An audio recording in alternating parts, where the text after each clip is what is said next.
잘 지내셨습니까? 네.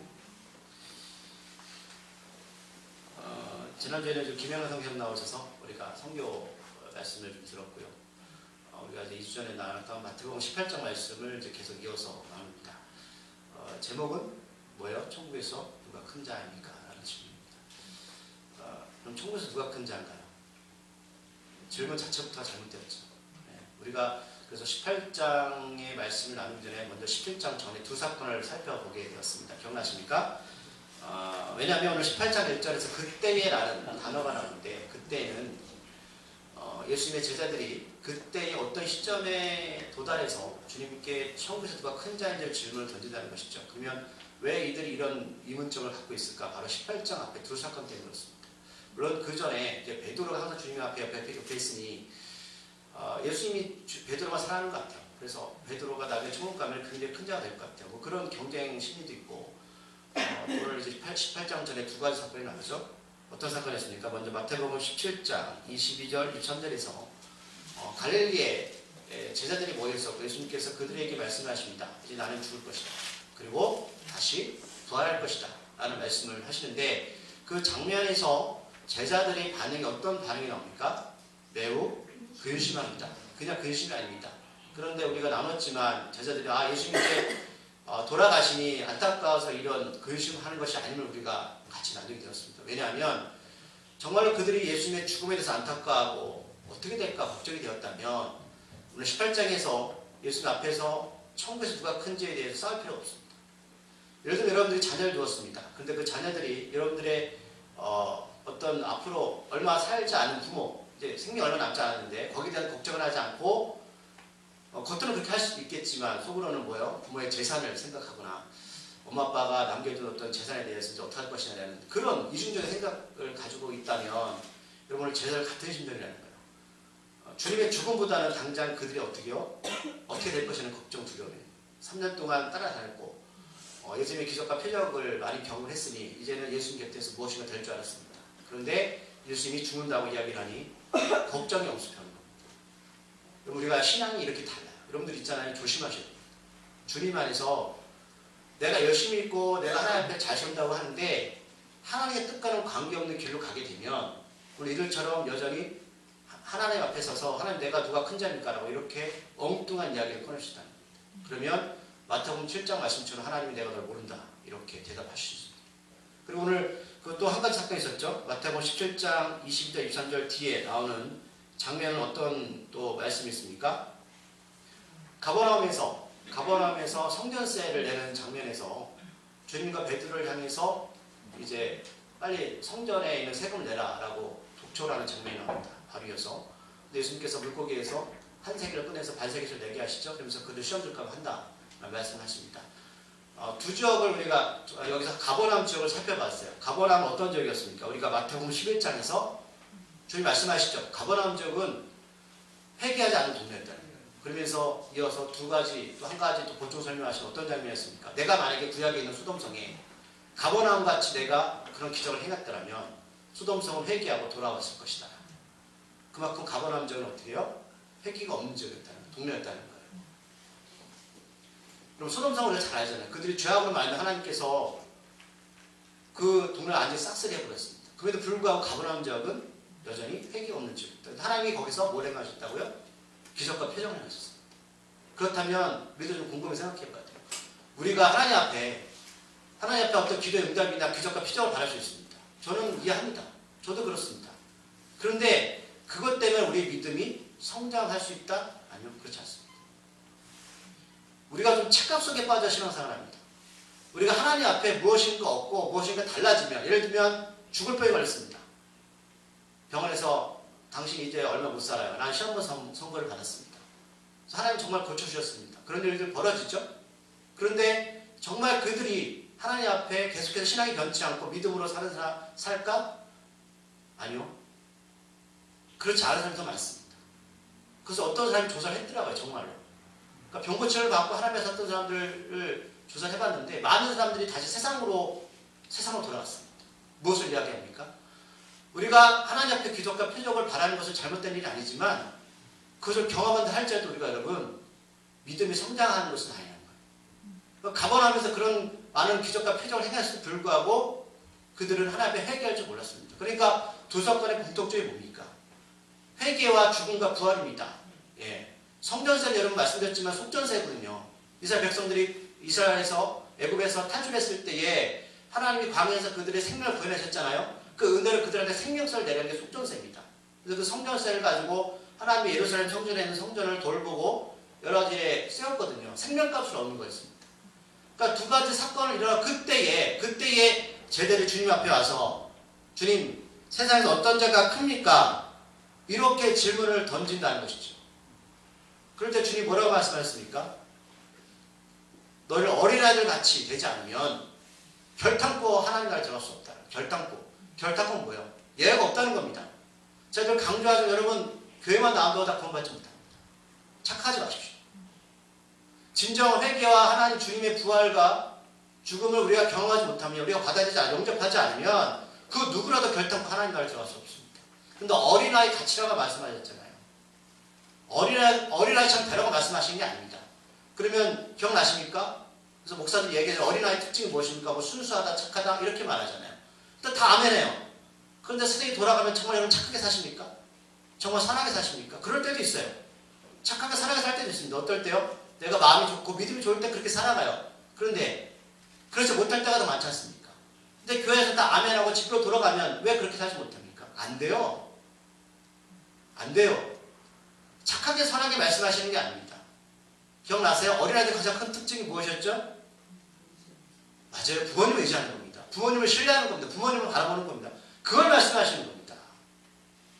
주님 우리들에게 착하게 살라고 말씀하지 않았어요. 또 우리가 착한 병에 걸렸고 선한 병에 걸렸습니다. 근데 우리가 주위에 보면 이단들이 사이드에서 착한 일 많이 하고 선한 일 많이 합니다. 여러분 그거 다 오늘 다 걸려버려요. 어린아이 같이 되라고 말씀하신 것은 어린아이처럼 오직 주님만 바라봐라 하는 거예요. 십자가만 바라봐라. 예수님의 죽음과 부활 사건만 바라봐라. 이거를 우리들에게 말씀하시는 불구하고 여전히 교회 안에서 우리는 선하게 착하게 살아야 한다는 그런 고정관념에 사로잡혀서 착한 척하며 살고 있잖아요. 그러나 주님께서 길 잃어버린 어린 양에 대해 비유로 말씀하셨죠. 그게 하나님 뜻이다. 100마리의 양 중에 한 마리를 잃어버렸는데 하나님 그걸 찾고 계시다고 말씀하셨어요. 그런데 그 길 잃어버린 양이 어떤 양입니까? 말씀드렸잖아요. 두 가지. 예를 들면 내가 양을 잘 따라가고 싶어요. 그런데 환경과 여건이 되지 않아서 앞에 양을 못 따라갑니다. 그럴 수 있잖아요. 여기 계신 분들 중에 내가 예수님 잘 믿고 싶습니다. 기도 잘하고 싶습니다. 믿음 생활 잘하고 싶어요. 그런데 막상 살아보니까 먹고 살기 힘들어서 신앙생활 못할 때가 있잖아요. 또 어떤 사람들은 목자의 음성을 듣고도 따라가지 않아요. 근데 우리가 그들을 볼 때마다 죄인 취급하고도 잘못됐어 라고 말할 수 있겠지만 주님은 그들 향해서 길 잃어버린 양이라는 거예요. 그럼 주님의 제자들 3년 동안 얼마나 주님 앞에 헌신하고 따라갔습니까? 근데 그들이 주님의 죽음을 앞두고 한다는 소리가 뭐예요? 천국에서 어떤 자가 큽니까? 세상이 논리잖아요. 그런 질문을 던지고 있다는 것이죠. 그러니까 우리가 그 안에 들어와서 죄인들을 바라보면서 손가락질 할지 모르겠지만 하나님은 그런 자들 찾고 계시다는 거예요. 중요한 것은 나 열심과 하나님 앞에 헌신도 중요하지만 더 중요한 건 내가 죄인을 고백하고 있느냐. 내가 십자가 앞에 정말로 죄인을 고백하고 은혜를 경험하고 있는가. 부활을 경험하고 있는가. 그리고 주님만 바라보고 우리의 삶을 하나님께 드리는 자가 되고 있는가. 이것을 점검해야 되는데 난 지금까지 잘해왔다. 열심히 했다. 헌신했다. 그러니 하나님 앞에 축복받아야 된다. 난 촉 들어갈 수 있다. 나는 착각 속에 살아가는 사람들이 있다라는 것이죠. 그러면서 실족에 대해서 말씀하시잖아요. 실족할 수는 없지만 실족을 하면 안 된다라는 거예요. 실족이 뭐예요? 함정을 파놓고 헛되게 만들어 놓는 겁니다. 그런데 그런 사람들이 어디서 존재하냐면 죄송하지만 교회 공동체 안에서 그런 사람이 있다는 거예요. 오늘 그 부분에서 말씀을 하시는 거거든요. 만약에 실족을 누가 시켰을 때 그들을 어떻게 교회에서 치료할 것이냐라는 거예요. 그들을 만약에 교회 가운데 예수를 믿는다고 말하지만 진정한 회개 없이 어떤 열심과 하나님의 봉사는 잘하지만 누군가 마음에 상처를 주고 아프게 하는 사람들을 교회에서 그들을 어떻게 할 것이냐라고 오늘 그 부분에서 말씀하시는 거예요. 왜냐하면 길 잃어버린 양에서 말씀하시고 이런 궁금증이 드는 거예요. 그럼 목사님 내가 예수를 믿는다고 하는데 그러면 주님은 다 죄인을 찾고 주님의 음성을 듣지 않고 길 잃어버린 양처럼 그 양의 무리를 공동체에 떠난 사람을 찾는다면 그러면 교회 안에 들어와서 열심히 하는 사람들은 뭡니까? 그들은 뭐 바보입니까? 이런 질문을 던질 수 있겠죠. 그런데 여러분 그런 의미가 아니라 중요한 것은 교회 공동체 안에 들어와 있음에도 불구하고 여전히 주님의 십자가 부활과 진영 해결 없이 하나님의 뜻과는 관계없이 공동체를 어지럽게 하는 사람에 대해서 말씀하시는 겁니다. 그리고 그들이 거기서 멈추는 게 아니라 누구를 시도시킨다는 거예요. 넘어지게 만든다는 거예요. 그 목사뿐만 아니라 여기 계신 분들 모두 마찬가지입니다. 그럼 그런 분들을 그래서 어떻게 치료할 것인가, 어떻게 징계할 것인가 라는 부분에서 오늘 말씀하시는 내용이고요. 그래서 다음 내용은 뭐냐면 진정한 용서에 대해서 말씀하시는 거예요. 우리가 계속 나눈 게 뭐예요? 죄, 그 다음에 회개, 예수의 죽음과 부활 이 사건과 그럼 천국에서 어떤 사람들이 들어갈 수 있는가? 그리고 더 나아가서 그럼 천국은 어디 있는가라는 부분까지 말씀하시는 건데 이 천국의 부분 여러분 교회라는 것과 연결이 되어 있어요. 제가 그것을 설명해 드릴 겁니다. 자, 우리가 처음에 우리가 18장 나왔던 장면에서 제자들이 천국에서 누가 큰지에 대해서 말하는 것은 그들의 고정관념은 뭐 여전히 땅의 기준을 가지고 누가 큰지에 대해서 줄을 세우고 있는 겁니다. 자, 그렇다면 이 개념을 가지고 여러분 교회에 들어오면 어떤 생각이 드냐면 목사가 여러분 헌금 많이 드리는 사람도 사랑하고요. 여러분들 열심히 봉사하고 헌신하는 사람 다 사랑하게 되어 있습니다. 그렇지 않겠습니까? 이게 정말 큰 자라면 여러분 다 줄을 세워버리는 거예요. 오직 1등만 교회에서 인정해 주는 겁니다. 그러면 저 같은 작은 게 개척교회 목사를 여러분 천국 못 가겠네요. 천국 가면 다 저쪽 밑에 가가지고 주님 발가락 바닥에서 거기서 주님을 뵙겠네요. 그렇잖아요. 만약 천국에 그런 곳이라면 저 말씀드렸지만 천국 들어가기 쉽습니다. 싫어요. 그래서 오늘 마태복음 제가 나눴던 말씀 중에 18장 6절 말씀 한번 읽어볼까요? 마태복음 18장 6절 말씀입니다.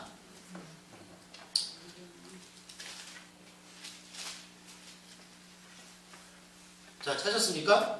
자, 읽어보겠습니다. 시작. 누구든지 나를 믿는 이 작은 자 중 하나를 실족하게 하면 차라리 연자 맷돌이 그 목에 달려서 깊은 바다에 빠뜨려지는 것이 나으리라.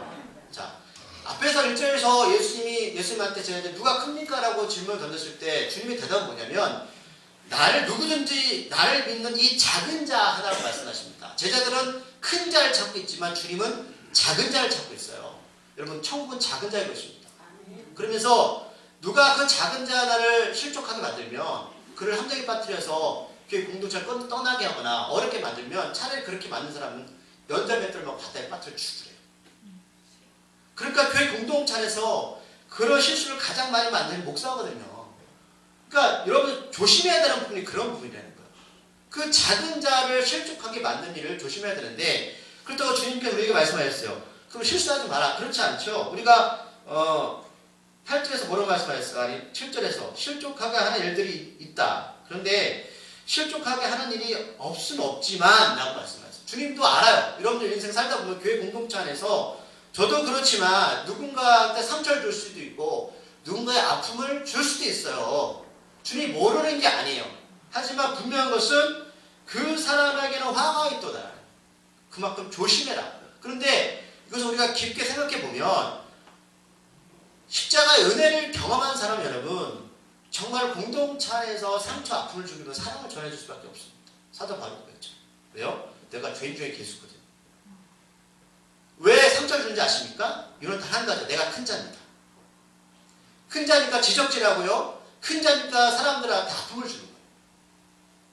여러분 어린아이들이 물론 정말로 어린아이들 요즘 아이들이 많이 깨어서 그렇지만 어린아이들이 어른처럼 막 사람 앞에 뭐 지적질하고 잘못을 이렇게 뭐 이야기하고 상처를 주는 아이들은 그렇게 없죠. 그렇지 않습니까? 큰 자기 내가 교회 공동체 안에서 큰 자라고 생각하기 때문에 그런 행위들을 한다는 것이죠. 정말로 예수님을 경험한 작은 자들은 그런 일들을 하지 않습니다. 조심한다는 것이죠. 만약 큰 자가 되기 위해서 교회 공동체 안에서 줄을 세고 은혜를 경험하고 누군가를 넘어지게 한다면 오늘 이제 그 말씀을 하는 거예요. 그런 자가 내가 큰 자라고 얘기하는 사람들은 어떻게 할 것이냐 교회에서 그냥 줄 것이냐? 오늘 이제 세 가지 단계에서 말씀하시고 이제 또 중간에 마지막 부분에 대해서 갑자기 기도에 대해서 뜬금없이 말씀하시는 장면이 나옵니다.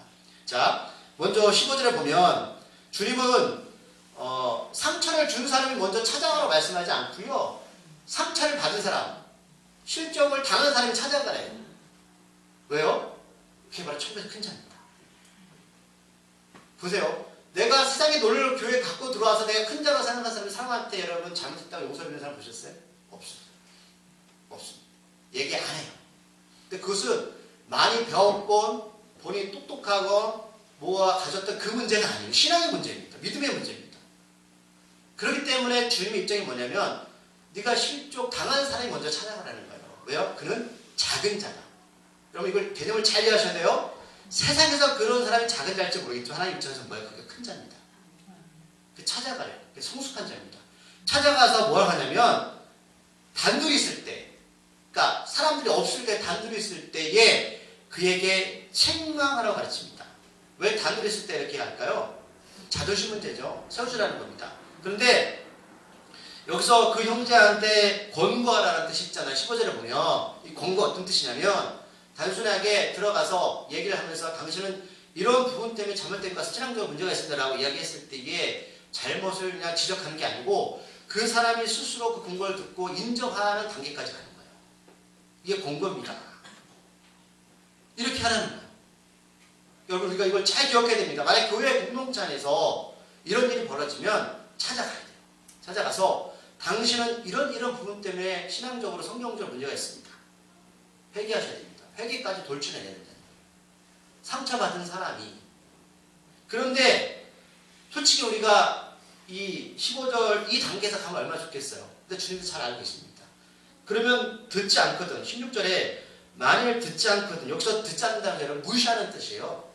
무시한다는 거예요. 그냥 귀를 막고 안 듣는 게 아니라 그 상처받은 사람의 말을 아예 무시해버리는 겁니다. 여러분 지금 상처받은 사람이 가서 이야기하는 거잖아요. 그런데도 불구하고 듣지 않아요. 무시해버려요. 얼마나 이 사람이 여러분 강팍한 사람입니까? 그러면 그럴 때 어떻게 해야 돼요? 한두 사람을 데리고 가서 두세 증인의 입으로 말마다 확증하게 해라. 객관적인 증거를 세우라는 거예요. 여러분 교회는요. 비밀로 가면 안 돼요. 확실하게 그 사람의 잘못이 무엇인지 깨닫게 해야 돼요. 그러니까 두 사람이 같이 가서 그 사람이 어떤 문제가 있는지 여러분 깨닫게 해줘야 된다. 여러분 교회에서 어떤 자가 큰 자입니까? 어떤 자가 작은 자입니까? 제가 말씀드렸어요. 교회에서 큰 자는 먼저 믿거나 교회 오래 다녔거나 여러분 직분자가 큰 자가 절대 아닙니다. 목사가 큰 자가 아닙니다. 어떤 사람이 큰 사람이냐면 예수님을 삶의 주로 모시고 사는 사람이 큰 사람입니다. 그래서 교회 다닌다고 다 그리스도인이 아니라는 것이죠. 어린아이처럼 오직 예수님만 바라보고 예수님을 삶의 주인으로 모시고 모든 가치와 방향과 목적이 하나님이 나를 향해서 가는 사람들이 작은 자입니다. 근데 세상 어떻게 흘러갑니까? 반대잖아요. 많은 것을 배우고 가진 자들이 큰 자지 않습니까? 그러니까 이 개념을 세상을 흘러가요. 왜냐하면 공중권세 잡은 게 낙이거든요. 근데 우리가 거기서 교회마저도 거기에 빠져 살아간다는 것이죠. 하나님 그렇게 말씀하고 있지 않습니까? 그러니까 아직 어리지만 자신 말리 살아가고 세상처럼 교회에서도 1등을 하려고 애쓰는 사람이 바로 그게 정말로 세상의 큰 자 같지만 하나님 보시기를 실족하게 만드는 사람입니다. 진정 어린아이는 어떻다고요? 주님만 바라봐야 돼요. 여러분 정말 이게 기본적인 것도 가장 중요한 겁니다. 그러기에 찾아가서 다시 하나님은 돌이킬 수 있는 기회를 주시는 거잖아요. 근데 첫 번째에서 그 실족 당한 사람이 이야기도 듣자 공고도 듣지 않으면 두세 사람이 가서 이야기를 진정 회개와 그것을 요구하는데 불구하고 듣지 않는다. 무시한다. 그런데 이게 이런 분들이 많아요. 저도 경험해봐서 압니다. 무시해버립니다. 자 그러면 주님이 여기서 포기하실까? 세 번째로 17절에 기회를 주시죠. 어떤 기회를 주십니까? 이제는 교회 공동체가 가서 말하라는 겁니다. 여기서 우리가 교회의 개념에 대해서 이해하셔야 돼요. 왜 천국에서 말씀하시는데 왜 주님은 이 세 번째 단계에서 교회까지 가실까라는 거예요. 그럼 교회는 어떤 곳입니까? 교회는 하나님의 나라의 모형입니다. 천국이 교회입니다. 이스라엘 백성 애굽에서 탈출했을 때 광야에 주신 장막 성전을 통해서 예배를 통해서 하나님 뭐예요? 천국을 경험하게 하셨습니다. 그렇죠? 그리고 베드로한테 천국 열쇠를 주셨어요. 어디에? 교회입니다. 교회는 여러분 하나님 나라의 대의자입니다. 예수 그리스도가 임하시는 곳입니다. 그렇다면 교회가 가라는 것은 누가 가는 겁니까? 주님이 가시는 겁니다. 그래서 교회라는 것을 들춰내시는 거예요. 마지막으로 주님의 이름으로 찾아가라. 그럼에도 불구하고 그들이 듣지 않으면 어떻게 하신다고요? 이방인과 세리와 같이 여기라고 말씀하십니다. 왜냐하면 이방인과 세리는 유대인들, 이스라엘 백성들의 그 공동체하고 어울릴 수 없는 곳이었습니다. 그러니까 교제를 끊어버리라. 이렇게 말씀하십니다. 그럼 이거 우리가 보면 주님이 너무 이렇게 냉정하시다 볼 수도 있겠지만 세 가지까지 기회를 줬어요. 그리고 예수님의 이름으로 걸고 들어갔습니다. 그런데 불구하고 듣지 않는 것은 여러분, 그는 예수님을 무시하는 겁니다. 교회를, 공동체를 인정하지 않는 겁니다. 하나님의 생명의 공동체를 버리는 겁니다. 그러니까 더 이상 교제하지 말라는 이유는 교회는 하나님의 거룩성을 여러분 지켜나가야 됩니다. 거룩성, 하나님의 생명성, 이것 때문에 그들과 교제를 끊어버리라고 말씀하십니다. 인간적인 마음이 아플 수 있지만 하나님이 주님이 원하시는 것은 인간의 관계와 정보다 이 교회가 이 땅에 있어야 될 존재성에 대해서 말씀하십니다. 교회는 여러분 타락하거나 변질되어서는 안 됩니다. 사람에 의해서 교회가 타락되고 변질되어질 때에 얼마나 교회가 힘들어요. 우리가 잘 알고 있습니다. 그렇죠? 만약 그런 사람이 교회에 있다면 그냥 징계해버리는 게 하나님의 입장입니다. 저는 그렇게 할 겁니다. 죄송하지만. 교회는 천국으로 가는 유일한 통로입니다. 인정하십니까?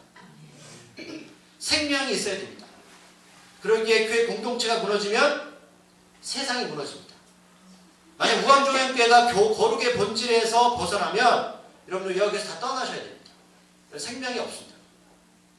생명이 달려있게 만약에 생명을 잃어버리면 여러분 심판을 면할 수가 없습니다.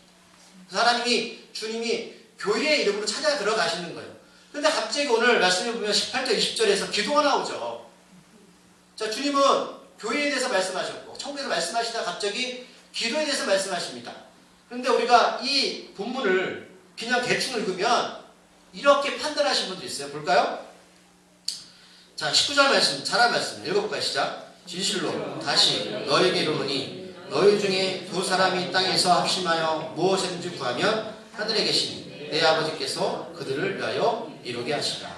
그러면서 이렇게 이걸 해석합니다. 자, 두 사람이 땅에서 합심하면 우리가 사람이 숫자가 중요한 게 아니야. 여기서 두세 사람만 모여도 열심히 하면 하나님께 우리 기도를 들어주실 거야.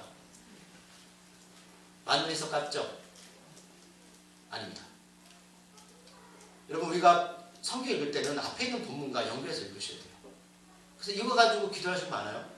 그러니까 사람들이 현혹해요. 이 말 듣고 정말 그러면 우리가 두 사람 모여도 그래 숫자 중요하지 않아. 성경적인 거 같잖아요. 그 얘기 하시는 게 아니에요. 그 다음에 20절 말씀 볼까요? 두세 사람이 내 이름으로 모인 곳에 나도 그들 중에 있다. 이것도 옵시하게 해석합니다. 그래 우리가 두세 사람만 모이면 열심히 하자. 하나님께서 우리 중에 계시니까 우리가 중요한 것은 열심히 한 마음으로 기도하는 거 중요하고 어떤 숫자로 많이 모이는 것보다 정말로 두 사람이 모여도 하나님 앞에 우리가 열심히 기도하고 응답받을 수 있어요. 이렇게 해석해봐요. 이거 가지고 기도하신 분 있어요? 잘못된 해석입니다. 앞에 본문하고 전혀 연결이 안 돼요. 여기서 갑자기 실족하게 만드는 사람을 징계하는 장면에서 교회 이름을 내세우시다가 왜 기도가 나올까라는 것이죠. 이 부분을 보셔야 되는데 그냥 내 입장에서 생각하고 해석해 버린다는 거죠. 뭐야? 그냥 열심히 하면 되는 거야. 열심히 기도하면 되는 거야. 우리 한 마음에 한 뜻 하면 되는 거야. 이게 여러분 좋은 것 같지만 성경적이지 않습니다. 앞에서 말씀드렸지만 여러분 하나님 원하시는 여러분들 열심을 바라지 않습니다. 여러분 그 착각 벗어나십시오. 하나님 여러분들한테요. 내가 뭐 재산 다 팔아서요? 이단들 잘해요. 한번 그렇게 해보십시오. 하나님이 정말 기뻐하실지. 하나님은 그것 때문에 기뻐하지 않습니다. 하나님은 거지로 만들어버려요. 자, 18절에서 뭐라고 말씀하냐면 예수님은 무엇이든지 너희가 땅에서 매면 하늘에서 매일 것이고 무엇이든지 땅에서 풀면 하늘에서 풀릴 것이라고 말씀하시고 기도에서 말씀하시는 거예요. 그럼 실족과 오늘 푸는 것과 매는 것에 대한 연결이 되는 거죠. 자, 그러면 풀리는 것과 매는 것에 관한 내용입니다. 교회 공동체 안에서. 이게 기도하고 관련이 되는 거예요. 자, 그렇다면 매는 게 뭐예요? 묶는 겁니다. 자, 무엇을 하지 못하게 하는 금지한다는 의미를 가지고 있어요. 그럼 교회 공동체는 우리들에게 무엇을 하지 못하게 하는 것들이 있습니다. 이거 하면 안 돼. 그 다음에 푼다는 것은 자유롭게 하는 것 또는 해방하는 의미인데, 그렇다면 교회는, 교회 공동체는 하나님께서 어떤 특권을 주셨냐면 무엇인가를 하지 못하게 만드는 것이고 또 무엇인가 자유롭게 하는 것들이 있어요. 그게 있어요. 기억해 두시고. 그러면 18절에서 그러면 무엇에 대해서 그렇게 하는, 어느 것을 하나님께서 막으셨고 어느 것을 하나님께 열어놓으셨냐. 자, 18절 중반절에 보면 무엇에든지라는 단어가 있어요. 무엇에든지. 이것을 가지고 사람들이 그래요. 하나님 앞에 우리가 무엇이든지 기도하면 되는 거 아니야? 그 뜻이 아니에요. 영어로 whatever입니다. 무엇이든지 또 어떻든지 간에 이것을 하나님께서 교회 공동체 안에 묶어놓은 게 있고 메어놓은 게 있어요. 분명히 있어요. 그러면 누가 메거나 풀까라는 거예요. 교회 공동체 안에서 하나님 주신 특권을 무엇인가 메어놓고 무엇인가 풀어놓은 게 있는데 그것을 누가 할까? 예수님께서 뭐라고 말씀하셨어요? 너희가라고 말씀하셨어요. 그럼 너희가 누굴까요? 거기서 실족하게 만든 사람이 너희일까요? 작은 자입니다. 예수님을 영접한 그 작은 자가 이 교회 공동체 안에서 무엇인가 하나님 주신 매인과 푸는 것을 열쇠를 주셨다는 거예요. 자, 우리가 교회 다니는 사람을 뭐라고 불러요? 성도라고 부르죠. 단어를 성도라고 부릅니다. 이것을 우리가 카다시, 히브리어 카다시, 이걸 거룩과 같은 뜻이었다고 말씀드렸어요. 성도와 거룩은 같은 뜻이에요. 그러면 성도는 어떤 존재입니까? 거룩한 존재입니다. 그럼 교회는 성도들이 모였죠.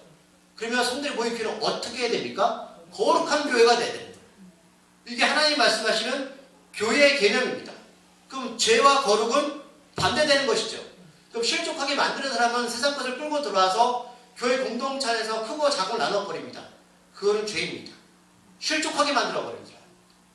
그 사람은 성도가 아닙니다. 거룩성을 잃어버렸어요.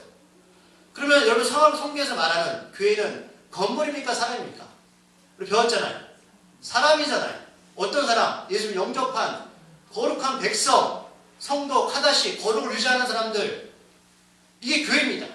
그렇다면 그 너희가라는 말은 예수님을 영접한 그 사람들이 모인 그 단체, 그게 바로 교회고 그 사람들이 바로 하늘의 것을 메고 푼다는 겁니다. 이해하십니까? 마태복음 16장 19절에서 베드로가 이런 고백을 합니다. 주님은 그리스도시와 살아계신 하나님의 아들입니다. 그 말을 듣고 예수님이 그에게 선물 하나 줬습니다. 어떤 선물입니까? 음부를 이길 열쇠를 너에게 주겠다. 음부는 지옥이거든요. 지옥을 이길 열쇠를 너에게 주겠다. 그럼 열쇠가 어떤 기능이 있습니까? 문을 닫고 문을 여는 기능입니다. 매고 푸는 기능이에요. 그게 바로 교회입니다. 그 교회는 건물이 아니라 예수님을 정말 영접하는 그 작은 자들이 모인 그 사람들이 모여 있다면 그들이 무엇이든지 어떻든 간에 같이 모여서 기도하게 되면 하나님께서 하늘의 어떤 것을 내고 푸는 걸 주는데 그 핵심이 뭐냐면 생명입니다. 이걸 말씀하십니다. 여러분들 손에 사람의 생명을 살리고 죽이는 권세를 줬다는 겁니다. 이게 바로 핵심의 기도에 대한 핵심이라는 거예요. 이해하십니까? 권세란 바로 우리는 살아있는 것 같지만 한 사람을 살리고 죽이는 하늘의 생명의 열쇠를 풀고 매는 권세를 누구에게 주셨다? 여기 계신 작은 자들에게 주셨다는 거예요. 자, 다시 살펴보면 교회 공동체 안에서 하나님 나라의 소망을 두고 살아갈 어떤 형제가 우리한테 범죄해서 날 실족하게 만들었다면 나는 그를 찾아가서 공부해야 됩니다. 회개글을 줘야 된다. 왜요? 나한테 하나님이 뭘 줬습니까? 열쇠를 줬습니다. 그래도 듣지 않으면 한두 사람을 데리고 가서 증언하게 합니다. 그래도 듣지 않으면 거룩한 교회의 이름으로 예수 이름으로 찾아갑니다. 그래도 듣지 않으면 어떻게 하라고요? 관계를 끊어버립니다. 그래서 그에게 생명이 없습니다. 그리고 18절에 진실로 너희에게 이르노니 무엇이든지 어떻게 하든지 라는 말씀이 나는 거예요. 내가 그 모든 것을 이 교회한테 너한테 주었다. 라는 겁니다. 자신의 잘못을 회개하지 않고 잘못된 행위를 지속적으로 하면 교회는 그를 징계하라는 겁니다. 왜요? 교회의 거룩성, 교회의 순결성이 그때 무너지면 안 된다는 거예요. 교회는 천국을 통하는 생명의 공동체입니다. 그래서 그들을 묶어버려라 라는 겁니다. 교회에서 묶이면 하나님 나라에서 묶이게 됩니다. 이 뜻입니다. 징계한다는 것은 교회 공동체 안에서 실족하게 만들어서 죄를 범한 사람이 있다면 교회는 주님이 주신 지옥을 이길 생명의 그 권세를 가지고 그들을 내어버리는 겁니다. 금지시켜버리는 겁니다. 여러분, 교회 그런 생명의 능력이 있습니다. 그러면 교회가 거룩성 잃어버리면 생명이 떠나가는 겁니다. 조심해야 되는 것이죠. 낸다는 것은 금지하는 것입니다. 교회 공동체 안에서 그들을 이방인같이 여기는 것입니다. 더 이상 죄가 확산하지 못하도록 교회가 기준을 세우는 것입니다. 그래서 아냐 삽비라가 죽은 거예요. 사도행전에. 그게 11절 적게 돼 죽은 게 아니고요. 하나님의 초대교회의 순수성을 나타내셔야 되는데 그걸 그들이 벗어났기 때문에 죽은 거고, 구약에 보면 이스라엘 백성들이 고려당을 만들거나 이런 죄악을 하나님이 심판하시는 장면들이 뭐냐면 광야상을 교회를 천막교회가 하나님의 처음의 교회잖아요. 교회를 세우시면서 거기서 죄에 대해서 하나님께서 경고하시는 겁니다. 푼다는 것은 징계를 받았던 자가 회개하고 돌아서면 다시 형제로 받아들이라는 겁니다. 형제라는 표현을 쓰고 있죠. 형제 자매입니다. 주님이 우리의 장자가 되셨고요. 우리 예수 그리스도를 모신 모든 이들이 형제 자매가 됩니다. 그러니까 주님이 기회를 주시는 거죠. 그래서 다음 주에는 어떤 내용이 나냐, 바로 21절부터 진정한 용서가 뭐냐라는 부분에서 나오는 장면인 거예요. 진정한 용서가 무엇인가라는 겁니다. 다음 주에 제가 설명해 드릴 겁니다. 즉 오늘 이 기도의 구절들은 합심 기도의 능력이나 모임 숫자의 많고 적음에 대한 문제가 아니라 생명의 열쇠가 있는 교회에 대한 권세가 무엇인지와 그 권세가 어떻게 시행되는지에 대해서 말씀하고 있습니다. 기도를 해서 무엇을 응답받는 것이 아니라 기도를 통해서 하나님이 주신 그 권세를 분명하게 교회는 세우라는 겁니다. 자, 기도의 주체는 우리입니까? 하나님입니까? 하나님이시죠. 우리가 19절, 20절 말씀을 사람의 주체로 이해해버리면 우리가 적은 숫자를 보여서 열심히 기도한 하나님이 응답해 주신다. 그러면 그 주체는 하나님이 우리예요. 우리가 주체가 되는 거예요. 이렇게 성도가 교회의 올바른 길을 위해서 땅에서 합심하여 기도하면, 구하면 하늘의 아버지께서 교회를 인도하십니다. 교회는 바로 천국이기 때문입니다. 이제 우리가 생각해야 되는 것은 왜 이런 권세가 교회에 필요한가 하는 겁니다. 왜입니까? 교회는 사람이 세운 것이 아니라 주님께서 자신의 십자가에서 죽으시고 부활하심으로 세우셨기 때문입니다. 하나님 나라의 모습을 그림자의 모형이 교회고 하나님이 주인이십니다. 교회에 주신 모든 권세는 하나님의 것입니다. 그래서 기도하는 것입니다. 이해하세요? 우리가 무엇을 얻기 위해서 기도하는 게 아니고요. 하나님의 주권을 때문에, 주권을 인정하는 것 때문에 기도하는 겁니다. 그 뜻이 이 땅에서 이루어지를 바라는 마음에서, 하늘의 것이 이 땅에서, 이 교회에서 이루어지를 바라는 마음에서 기도하는 것이지, 우리가 무엇을 얻기 위해서 기도하는 그 순간은 내가 주체입니다. 내가 큰 자입니다. 죽음을 이기시고 다시 사신 주님이 성령을 통해서 우리 가운데 계시기 때문에 예수님을 영접한 모임인 교회 공동체의 결정은 하나님께서 하시는 결정과 같은 효력이 분명하게 있습니다. 이제 말씀을 정리합니다. 교회 공동체는 사람의 모임이나 친교단체가 아니라 진정한 회개와 주님만 바라보고 의지하는 거듭난 생명들이 모인 곳이어야 하는 전제 조건이 있어야 됩니다. 인정하십니까? 20절에서 오늘 마지막 절에서 두세 사람이 내 이름으로 모인 곳에서 뭐라고 말씀하십니까? 나도 그들 중에 있겠다라는 거예요. 예수님의 이름으로 기도할 때 우리 가운데 계시다는 것은 바로 영원한 생명이 있는 곳에 주께서 함께 하시겠다는 겁니다. 그 생명은 어떤 자리 없습니까? 다시 반복하겠습니다. 나를 죄를 고백하고 예수님의 십자가 죽음과 부활을 예수님 영접한 사람의 생명이 있는 것입니다. 주님 바로 이런 곳에 계십니다. 자, 이들이 그럼 예수 이름으로 기도할 때 어떤 기도를 할까요? 우리가 배웠어요? 우리가 금요일날 배웠나요? 여러분들 우리가 기도하고 맨 마지막에 어떻게 기도합니까? 예수 이름으로 기도합니다. 왜 그렇게 마지막에 붙여야 되는 이유가 뭐예요? 물론 중보자 되십니다. 그게 우리의 증표죠. 성령이 우리를 대해서 기도하는 이유가 무엇입니까? 예수 이름으로 기도한다는 것은 내 것이 아니라 하늘의 것을 구하고 마지막에 그 증거로 예수의 이름을 내는 겁니다. 그렇지 않겠습니까? 그러니까 앞에 거는 주님과 관계없는 것을 실컷 구하고 나서 마지막에 예수의 이름을 기도합니다. 그래서 맞는 기도입니까? 맞지 않는 거예요. 그래서 말씀하시는 거예요. 두세 사람이 내 이름으로 모인 곳에 내가 거기 있겠다는 거예요.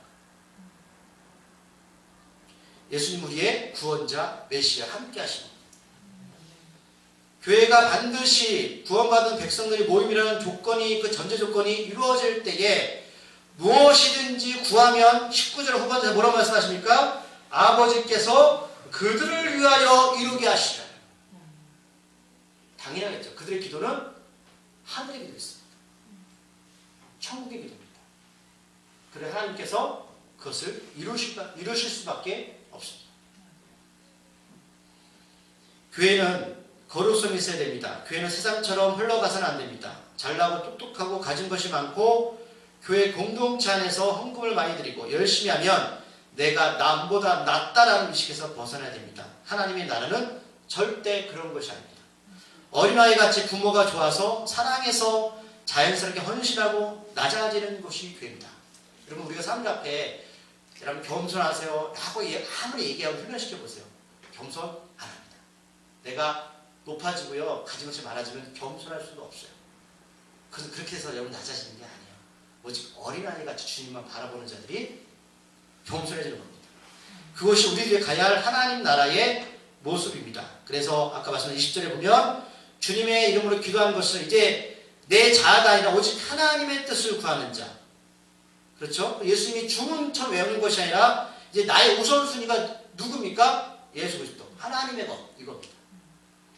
하나님의 관점은 우리들 중에서 누가 큰지를 가리시는 분이 아니라 자신의 생명의 소중함을 알고 작은 자를 자처하는 사람을 지금 찾고 계십니다. 교회 공동체 안에서 누군가를 실족하게 만들거나 또는 내가 죄를 너무 쉽게 생각해서 교회 공동체의 순결성을 해치는 것을 우리는 조심해야 돼요. 정말 조심해야 돼요. 만약 이런 일이 교회 공동체 안에서 일어난다면 목사를 비롯해서 성도들은 3번의 기회를 얻을 수 있습니다. 하지만 그것마저도 외면하면 하나님의 공동체 안에서 같이 할 수 없습니다. 세상의 정의 함께 하기를 원하지만 여러분 생명이 일어납니다. 교회 공동체는 결코 좋은 것이 좋은 것이 아니라 죄와 싸우고 거룩성을 유지해야 됩니다. 그리고 주님의 이름으로 기도해야 됩니다. 그러기에 땅에서 매이지 말고 예수 그리스도의 이름으로 함께 모여서 하늘의 것을 구하고 하늘의 것을 푸는 사람이 하나님 나라에 들어갈 수 있습니다. 천국에서 가장 누가 큰 자인가 여러분들 고민하셔야 됩니다. 저는 성경들 할 겁니다. 네. 나중에 좀 원망하지 마십시오. 제가 만약 잘못하고 저도 똑같이 이런 상황이 됐을 때 이런 계기가 되면 여러분 저 쫓아내십시오. 그렇게 하지 않으면 우리가 정말로 거룩성을 지켜야 합니다. 이게 교회입니다. 여러분들 카도시, 성도, 거룩한 백성들입니다. 기도하시겠습니다. 하나님, 우리가 죄를 안 지을 수는 없지만 누구를 실족하게 만드는 것을 조심해야 됩니다. 그의 특징은 내가 잘하고 있다, 내가 큰 자이다, 내가 잘났다. 이런 사람들이 교회에 들어와서 교회에서 줄을 세우고 큰 자임을 자처합니다. 하지만 주님이 원하시는 사람은 어린아이 같이 작은 자, 오직 예수님만 바라보고 신뢰하는 자입니다. 그런 사람들은요 하늘의 것을 위해서 기도하고 예수님의 이름으로 기도하고 정말 거룩한 백성으로 성도로서의 삶을 살아갑니다. 어떤 방향과 목적으로 가는 것이 중요한 것이지 우리가 거기는 관계없이 여전히 교회가 가진 자, 있는 자, 또한 똑똑한 자를 앞세우고 그런 자들 우리가 우선순위를 사용한다면 하나님 이 땅 위에 하나님의 인물을 열수신 교회의 생명력을 잃어갑니다. 우리가 한 주신 이 특권을 우리가 찾고 또 유지하고 지켜나가게 해주시옵소서. 목사부터 성도들 모두가 한마음이 되어서 우리가 이 교회가 어떤 방향을 갈지, 우리가 어떤 삶으로 살아갈지, 정말 예수님 영접한 사람인지에 대해서 거룩한 사람으로 살아가게 해주시옵소서. 예수님 이름으로 기도드립니다. 아멘.